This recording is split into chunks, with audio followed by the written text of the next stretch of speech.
अनुवाद वास्तव में अत्यंत महत्वपूर्ण, प्रासंगिक और उपयोगी विधा के रूप में आज अपनी पहचान बना चुका है।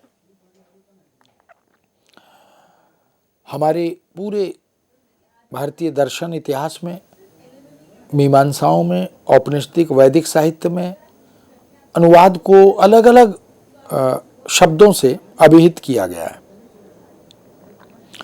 कहीं उसे भाषा करना, टीका करना, व्याख्या करना, छाया के रूप में प्रस्तुत करना, भाषा अनुवाद, भाषांतरण, तर्जुमा, उल्था आदि अनेक शब्दों से उनका उल्लेख मिलता है।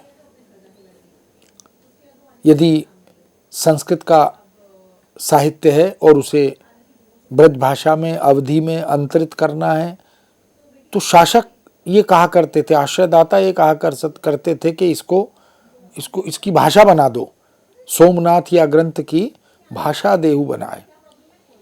यानी जिस भाषा में मुझे लिए बोधगम्य हो जाए, सहज हो जाए, उपलब्ध हो जाए, वो कर दो।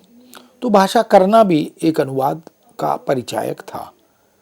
उल्था जो है वह भी अनुवाद के रूप में प्रयुक्त होता था, अनुवाद के लिए, और मूल से कुछ थोड़ी हल्की या कमजोर छाप जिसकी हो उसे उल्था के रूप में देखा जाता था।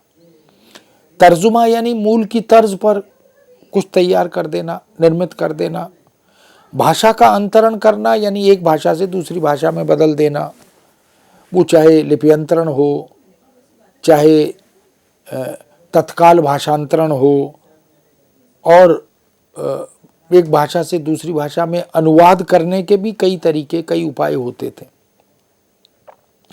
तो ये एक लंबी सुदीर्घ यात्रा पारंपरिक भारतीय साहित्य से होती हुई अनुवाद शब्द तक पहुंची, और 19वीं शताब्दी के अंत में आकर पारिभाषिक शब्द अनुवाद के रूप में ये स्वीकृत शब्द हो गया, जिसकी चर्चा हमने की। अनु जमा वाद, अनु माने पीछे, वाद माने वद धातु से बना, जिसका अर्थ है कहना, यानी पूर्व कथन को फिर से कहना, स्रोत भाषा में कही गई बात को लक्ष्य भाषा में फिर से दोहराना, ये अनुवाद के रूप में स्वीकृत और मान्य हो गया।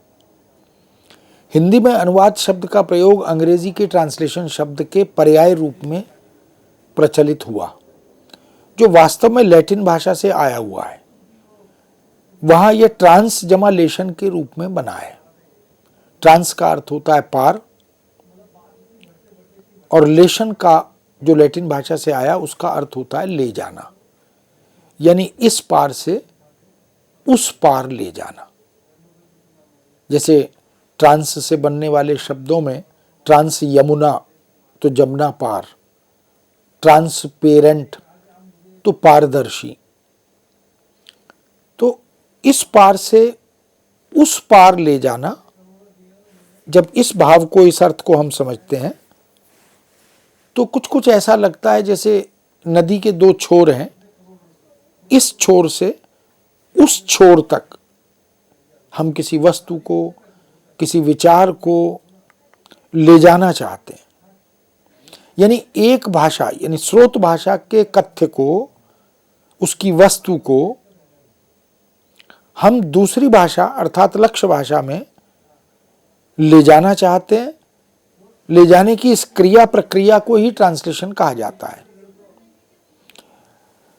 और इसके साथ बहुत सारी शर्तें जुड़ जाती हैं कि यथारूप, यथासंभव, यथावत, अक्षुण्ण रखते हुए, न कुछ छोड़ो न कुछ जोड़ो की तर्ज पर इस कार्य को पूरा करना होता है।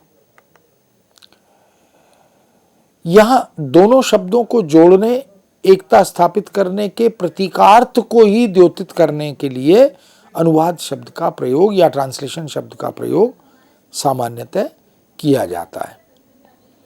जिस मूल भाषा में बात कही जाती है या कही गई होती है उसे स्रोत भाषा यानी सोर्स लैंग्वेज अंग्रेजी में कहते हैं। मान लीजिए हम संस्कृत से हिंदी में अनुवाद की बात कर रहे हैं, तो संस्कृत स्रोत भाषा है और हिंदी लक्ष्य भाषा है। यदि हम अंग्रेजी से हिंदी में अनुवाद की बात कर रहे हैं तो अंग्रेजी स्रोत भाषा है और हिंदी लक्ष्य भाषा है। स्रोत भाषा लक्ष्य भाषा भी बन सकती है यदि स्थिति इसके ठीक विपरीत हो जाए कि हम हिंदी से अंग्रेजी में अनुवाद करना चाहते हैं तो हिंदी स्रोत भाषा हो जाएगी और अंग्रेजी लक्ष्य भाषा बन जाएगी। इस दृष्टि से हम देख सकते हैं कि ये दोनों शब्द अवधारणात्मक शब्द हैं, स्रोत भाषा और लक्ष्य भाषा, यानी सोर्स लैंग्वेज और टारगेट लैंग्वेज। ये अनुवाद अगर अपने आप में एक तकनीकी अनुशासन है, विषय क्षेत्र है और अनुवाद शब्द पारिभाषिक शब्द है, ठीक उसी तरह स्रोत भाषा और लक्ष्य भाषा भी पारिभाषिक शब्द के रूप में हमारे सामने उपस्थित होते हैं। इस आधार पर कह सकते हैं कि अनुवाद एक भाषा में कही गई बात को, यानी स्रोत लैंग्वेज स्रोत भाषा में कही गई बात को लक्ष्य भाषा में यथासंभव समतुल्य और सममूल्य रूप में पुनः सृजित करने की प्रक्रिया है। थ्योरी ऑफ इक्विवेलेंस की बात अनुवाद में की जाती है, इसलिए समतुल्य शब्द का प्रयोग होता है। इक्विवेलेंस के लिए समतुल्य शब्द का प्रयोग हुआ। सममूल्य की जरूरत इसलिए पड़ रही है कि केवल तोल बराबर हो इतना पर्याप्त नहीं है, वैल्यू भी, मूल्य भी, शक्ति भी उसकी बराबर हो। यानी स्रोत भाषा के शब्द का जब हम लक्ष्य भाषा में अंतरण करें तो लक्ष्य भाषा के शब्द का चयन करते हुए हम उसके आकार, उसकी शक्ति, उसकी सार्थकता, इन सब पर भी विचार करें, उसकी मूल्यवत्ता पर भी विचार करें। क्या सोल शब्द, क्या आत्मा शब्द का अंग्रेजी समतुल्य और सममूल्य दिखाई देता है? ये गंभीर एक चुनौती होती है, क्योंकि शब्दों की अपनी अवधारणा होती है, शब्दों की अपनी छवियां होती हैं और उनकी अपनी संदर्भ सापेक्ष प्रयोग धर्मिता भी होती है। तो ऐसे में क्या उसी मूल्य के द्योतक लक्ष्य भाषा में समतुल्य शब्द हो पाते हैं या उनकी कोई सीमा शक्तियां ऐसी दिखाई देती हैं? तो एक प्रकार से ये पुनर्सृजन करने की प्रक्रिया होती है अनुवाद की, जहां पर अनुवादक अपनी रचना धर्मिता से, अपनी सृजनात्मकता से ये काम करता है। किसी भी सफल अनुवाद की परिभाषा अगर दी जाए तो कहते हैं कि अनुवाद का मतलब है स्रोत भाषा की किसी भी बात को एक दूसरी अर्थात लक्ष्य भाषा में यथासंभव यथारूप प्रस्तुत करना, अंतरित करना। और आवश्यक यह है कि यह बात लक्ष्य भाषा के पास अक्षुण्ण रूप में पहुंच जाए। बात का यानी स्रोत भाषा के कथ्य का, कथन का भाव सही सही पहुंचे और बीच में कहीं वह अपना प्रभाव खो ना दे। अक्षुण्ण अंतरण होना चाहिए। तो ये दायित्व, ये जिम्मेदारी अनुवादक की है कि वह स्रोत भाषा के कथ्य को, कथन को लक्ष्य भाषा तक या लक्ष्य भाषा के पाठकों के लिए यथासंभव अक्षुण्ण रूप में और किसी भी प्रकार से कोई क्षति ना हो, कोई हानि ना हो, इस रूप में अंतरित करने में वो अपनी रचनात्मक भूमिका निभाए। जिस मात्रा में वह सफल हो पाता है, वह परिणाम आ पाता है, उतनी ही मात्रा में अनुवाद सफल होता है। इसीलिए एक ही रचना, एक ही वस्तु, एक ही विषय के अनुवाद अलग अलग व्यक्ति करते हैं तो सबके अनुवाद में भिन्नता दिखाई देती है। अनुवाद सबका ठीक हो सकता है, अभिनंदनीय हो सकता है, लेकिन सर्वाधिक ग्राह्य, सहज, बोधगम्य, स्वीकार्य अनुवाद किसे माने? जो मूल के अत्यधिक निकट पहुंच गया हो। इस प्रकार अनुवाद को या ट्रांसलेशन को हम स्रोत और लक्ष्य भाषा के मध्य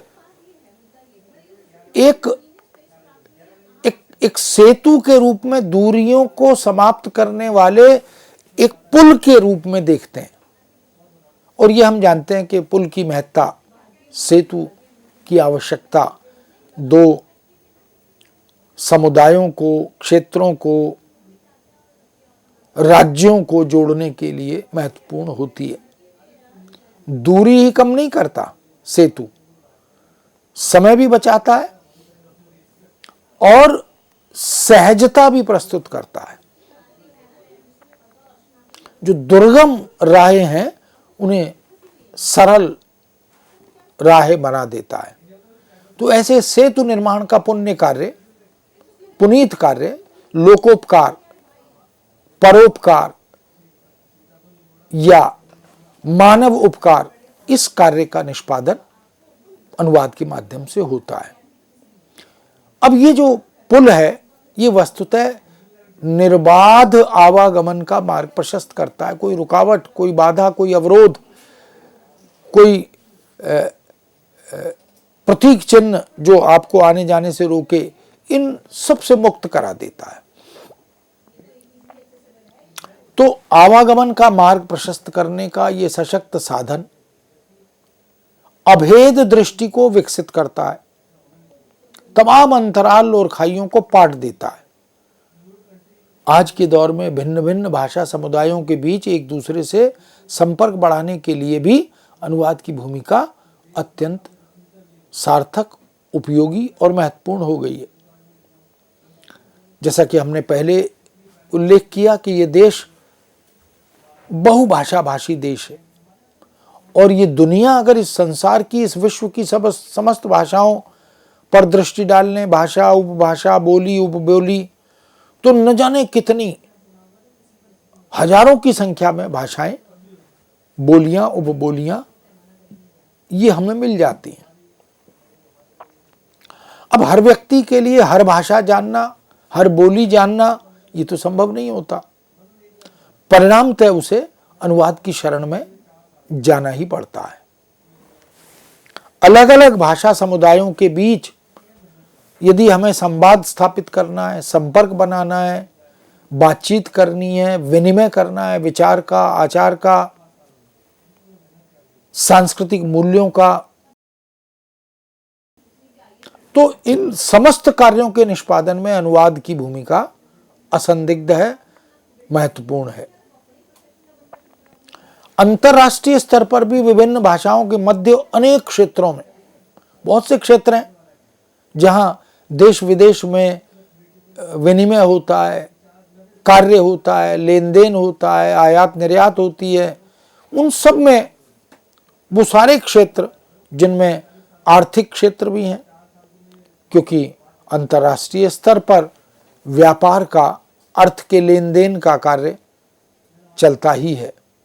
राजनीतिक स्तर पर, क्योंकि पॉलिटिक्स जो है वही सभी देशों में बैठे हुए जो प्रतिनिधि हैं, जो शासक प्रशासक हैं, जो प्रधानमंत्री और राष्ट्रपति हैं, वो मूलतः तो राजनीतिक व्यक्ति होते हैं। तो राजनीतिक स्तर पर, साहित्यिक स्तर पर बहुत से देशों में, वहाँ की भाषाओं में जो साहित्य लिखा जा रहा है, कविता, कहानी, उपन्यास, नाटक, वैचारिक लेखन, शोधपरक लेखन, वो सब, उनमें सब में अनुवाद के माध्यम से ही पूरी दुनिया परस्पर विनिमय करती है, लेन देन करती है, आदान प्रदान करती है। इसी का परिणाम है कि आज हमारे बंगला भाषा के रचनाकार रविन्द्रनाथ टैगोर, उनको दुनिया जानती है। गीतांजलि को नोबेल प्राइज मिला और यही कारण है कि सुब्रमण्यम भारती को और उनके प्रदेय को पूरा विश्व नतमस्तक होकर स्वीकार करता है। हमारे संस्कृत के बड़े बड़े रचनाकार कालिदास हों, भर्तृहरि हों, महर्षि वाल्मीकि हों, महर्षि वेदव्यास हों, बात चाहे रामायण की हो, महाभारत की हो, गीता की हो, रामचरितमानस की हो, या नाटकों की, जो संस्कृत साहित्य की दुर्लभ नाट्य उपलब्धियां हैं उनकी हो, नीति साहित्य, ज्ञान साहित्य, भक्ति साहित्य, प्रेम साहित्य, ज्योतिष का साहित्य, खगोल का साहित्य, युद्ध शास्त्र, धर्म शास्त्र, नीति शास्त्र का साहित्य, ये सब कुछ पूरी दुनिया अगर आज पढ़ती है, उपकृत है, लाभान्वित है, लालायित है, तो अनुवाद के कारण। और अब तो जिस युग में हम हैं वहाँ मशीन भी अनुवाद में मदद करने लगी है, इसलिए मशीनी अनुवाद को भी हम देखते हैं। वो अलग बात है कि मशीन से किया गया अनुवाद एकदम सटीक सार्थक हो या ना हो, ये थोड़ा विचारणीय होता है। उसके संशोधन, संवर्धन, संपादन की ज़रूरत अनुवादक के माध्यम से होती है। मशीन के पास संवेदना नहीं है, हृदय नहीं है और अपनी बुद्धि नहीं है। वह तो वही करती है मशीन जो उसे मनुष्य अनुवादक या हिंदी अधिकारी या अनुवाद विशेषज्ञ सौंपता है। शब्द संपदा उसके पास अपनी नहीं है। जितने शब्द हम उसे देते हैं उन्हीं में से फिर वो चयन करके अनुवाद करने का कार्य करती है। तो ये जो विनिमय है, आदान प्रदान है, आधुनिकीकरण की प्रक्रिया है, ये सब कुछ अनुवाद के माध्यम से ही संभव होता है। इसलिए अनुवाद और अनुवादक, कभी अनुवाद भी अपयश का भागी बनता था और अनुवादक भी अपयश का भागी बनता था। उनकी बदनामी होती थी, उन पर आक्षेप आरोप लगते थे, उन पर बहुत सारी उंगलियां उठती थीं। अब कम से कम अनुवाद और अनुवादक दोनों का कद बढ़ा है, ऊंचा हुआ है। अब मौलिक रचनाकार अनुवादक से याचना करता है, मदद मांगता है कि मेरी रचना का अनुवाद किसी उस भाषा में जिसमें अनुवादक कर पाता है वो करवाना चाहता है। वो एक कुएं से निकलकर समुद्र में पहुंचना चाहता है।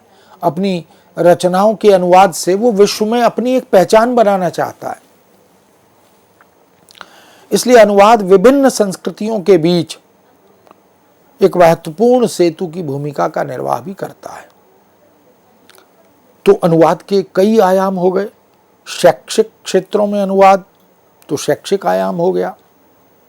ज्ञान विज्ञान के क्षेत्रों में अनुवाद तो ज्ञान विज्ञान का क्षेत्र हो गया।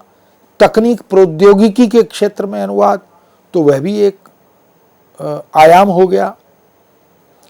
सांस्कृतिक और संवेदना के धरातल पर, यानी संस्कृति का और संवेदना का, भावों के रचनाओं का, साहित्यिक सृजनात्मक रचनाओं के अनुवाद का कार्य, वह सांस्कृतिक आयामों और सांस्कृतिक दिशाओं की ओर संकेत करता है। तो ये जो पुल है ये अंतर्राष्ट्रीय संबंधों को भी मजबूत करता है। अंतर्राष्ट्रीय स्तर पर अद्यतन अधुनातन वैश्विक उपलब्धियों को भी हम तक या दूसरे देशों तक पहुंचाने का काम करता है। अनुवाद के द्वारा ही आज हम वसुधैव कुटुंबकम की मूलभूत भारतीय अवधारणा उसे पूरे विश्व में सार्थक सिद्ध कर रहे हैं। यह भी थोड़ा विचारणीय है कि वसुधैव कुटुंबकम की भावना के मूल में संवेदना है, मनुष्यता, मानवता है, परस्पर मानवीय प्रेम और स्नेह है, जबकि वैश्वीकरण और भूमंडलीकरण के मूल में बाजारवादी संस्कृति है, पैसा केंद्र में है, व्यापार केंद्र में है, लेन देन केंद्र में है और धन धान्य की दृष्टि से आगे बढ़ने, आगे निकलने, इस रेस में प्रथम आने की भावनाएं उसमें शामिल हैं। अनुवाद के महत्व को ध्यान में रखते हुए हिंदी के स्थापित आचार्य डॉक्टर नगेंद्र ने बाइबल के 11वें अध्याय में लिखित एक कहानी का उल्लेख किया है। अनुवाद पर विचार करते हुए डॉक्टर नगेंद्र उसकी चर्चा करते हैं। डॉक्टर नगेंद्र ने भी अनुवाद विज्ञान नाम की एक पुस्तक का संपादन किया, जो महत्वपूर्ण पुस्तक है, जिसमें बहुत सारे चिंतकों, विचारकों, अनुवादविदों, भाषाविदों के लेख हैं। डॉक्टर नगेंद्र ने भी अब उसमें अनुवाद पर एक विषय के रूप में चिंतन किया है। वो काव्यशास्त्रीय आचार्य हैं नगेंद्र जी, लेकिन भाषा और अनुवाद पर उनका अधिकार है। कई भाषाओं के ज्ञाता रहे। जब सृष्टि बनी तब सारी पृथ्वी पर एक ही भाषा और एक ही बोली थी। जब लोग पूर्व से आगे की ओर बढ़े तब उन्हें शिनाहर प्रदेश में एक मैदान मिला और वहाँ बसने लग गए। उन्होंने आपस में कहा, आओ हम ईंट बनाकर इन्हें पका लें। पहले हम ईंट बनाएं, फिर उसे अग्नि में पकाएं। वे पत्थर के स्थान पर ईंट और गारे के स्थान पर मिट्टी का डामर काम में लाए। फिर उन्होंने कहा, आओ हम अपने लिए एक नगर बसाएं और एक ऐसी मीनार बनाएं जिसकी चोटी आसमान पर पहुंच जाए। इस तरह वह नाम कमा लें और हमें बैठकर पृथ्वी पर इधर उधर भागना या फैलना ना पड़े। उस नगर और मीनार को जो मानव पुत्र जल प्लावन से बचने के लिए बना रहे थे, देखने के लिए स्वयं प्रभु उतर आए। उन्होंने कहा, देखो, अब तक वे एक ही जाति के हैं और हम उन सब की एक ही भाषा है। यह तो उनके कार्यों का आरंभ मात्र है, आगे से वे कुछ करना चाहेंगे, करते जाएंगे। इसलिए हम नीचे उतरें और वहाँ उनकी भाषा में एक ऐसा संभ्रम पैदा करें जिससे वे एक दूसरे की भाषा ही समझ न पाएं। इस तरह प्रभु ने उन्हें वहाँ के पृथ्वी तल पर दूर दूर तक फैला दिया। जब शिनार वासियों ने मीनार बनाना छोड़ दिया, लोग उस मीनार को बेबेल की मीनार कहने लगे। ये एक कथा के रूप में डॉक्टर नगेंद्र ने इसका उल्लेख किया अनुवाद सिद्धांत और अनुप्रयोग नामक पुस्तक में। कहानी के इस अंश से यह ज्ञात हुआ कि उस घटना के बाद मानवता छिन्न भिन्न हो गई, अलग अलग राष्ट्रों, धर्मों, जातियों, भूखंडों, समाजों आदि में विभक्त हो गई और फलस्वरूप संसार में हजारों भाषाओं की उत्पत्ति हुई और उन सभी भाषाओं में निहित अमूल्य संपदा के आदान प्रदान के लिए अनुवाद एक महत्वपूर्ण सेतु के रूप में सामने आया। स्वाभाविक है कि यूं तो एक ही भाषाभाषी समुदाय के, एक ही परिवार के अनेक व्यक्तियों की अगर सबकी भाषा हिंदी है तो उन सब में भी हिंदी प्रयोग के स्तर पर अंतर दिखाई देता है। हम किसी एक समाचार पत्र, राष्ट्रीय समाचार पत्र की हिंदी भाषा की परख करें, परीक्षा करें, तो हमें खड़ी बोली हिंदी के उस समाचार पत्र में एक प्रकार की हिंदी नहीं मिलती, अनेक प्रकार की हिंदी वहाँ देखने को मिलती है। अगर शैक्षिक समाचार हैं तो शब्दावली भिन्न होगी, अगर सांस्कृतिक समाचार हैं तो शब्दावली भिन्न होगी, यदि आपराधिक समाचार हैं तो शब्दावली भिन्न होगी, यदि खेल जगत की शब्दावली को देखें तो खेल अनुशासन की शब्दावली भिन्न होगी, बाजार भाषा की शब्दावली को देखें तो वो शब्दावली भिन्न दिखाई देगी। ऐसे ही शेयर मार्केट की भाषा को देख सकते हैं, ऐसे ही सिनेमा और मनोरंजन की भाषा को देख सकते हैं, सब में अंतर हमें देखने को मिलता है। तब से अनुवाद एक ऐसी कड़ी के रूप में हमारे सामने उपस्थित हो गया जो भाषिक दूरियों को दूर कर समानता का धरातल पैदा करता है। अनुवाद को संपूर्ण विश्व का महानतम और महत्वपूर्ण कार्य मानते हुए, बताते हुए J.W. गेटे ने लिखा कि अनुवाद की पूर्णता के संबंध में कोई चाहे कुछ भी कहे, अनुवाद विश्व के सभी कार्यों से अधिक महत्वपूर्ण और महानतम कार्य है। इसमें कोई संशय, कोई संदेह नहीं है। इस तरह मित्रों हम देख सकते हैं कि अनुवाद ने अपनी उपादेयता को अब असंदिग्ध कर दिया, यानी अब उसकी सार्थकता, उपयोगिता, उपादेयता पर कोई संशय नहीं है, क्योंकि पूरा विश्व नतमस्तक होकर अनुवाद और अनुवादकों का अपसम्मान कर रहा है। अब वो जो कभी दोयम दर्जे का कार्य होता था, अब वो अग्रिम पंक्ति में बैठने के हकदार बन गए अनुवादक, और मूल रचना के सृजक अब अनुवादकों से ये प्रार्थना कर रहे हैं कि उनकी रचना का अनुवाद कर दें, क्योंकि वो भी चाहते हैं कि स्रोत भाषा की दुनिया से बाहर निकलकर लक्ष्य भाषा में या दूसरे देशों में लोग उनकी रचना को, उनकी स्थापना को, उनके निष्कर्षों को, उनकी मान्यताओं को पढ़ें, समझें, जान सकें।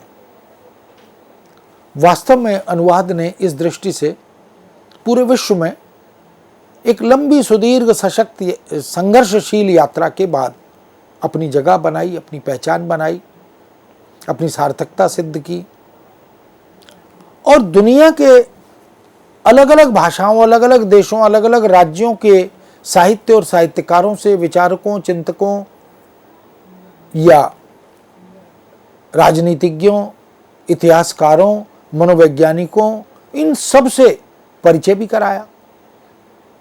एक कॉमन लैंग्वेज, एक सामान्य भाषा, एक संपर्क की भाषा अनुवाद के माध्यम से हमें मिली और फिर हमने परस्पर देश में और विदेश में संवाद, संपर्क स्थापित करना शुरू कर दिया। शिक्षा आज पूरे वैश्विक स्तर पर इस बात का प्रमाण है कि हम देश विदेश के चिंतकों, विचारकों को पढ़ते हैं, इतिहासकारों को पढ़ते हैं, धर्म, दर्शन, संस्कृति, इनकी व्याख्याओं को पढ़ते हैं। तो ये सब भी वस्तुतः अनुवाद के कारण ही संभव हुआ। कुल मिलाकर कह सकते हैं कि अनुवाद की प्रासंगिकता पर अब कोई संशय, कोई संदेह शेष नहीं है और अनुवाद लगातार आगे बढ़ रहा है, बहुत से अनुशासनों को उपकृत कर रहा है और बहुत से पाठकों, शोधार्थियों, अनुसंधित्सुओं, ज्ञान पिपासुओं की पिपासा को शांत कर रहा है। इस विषय को मित्रों यहाँ विराम देते हैं, पुनः आपके समक्ष उपस्थित होंगे। आज्ञा दीजिए, नमस्कार।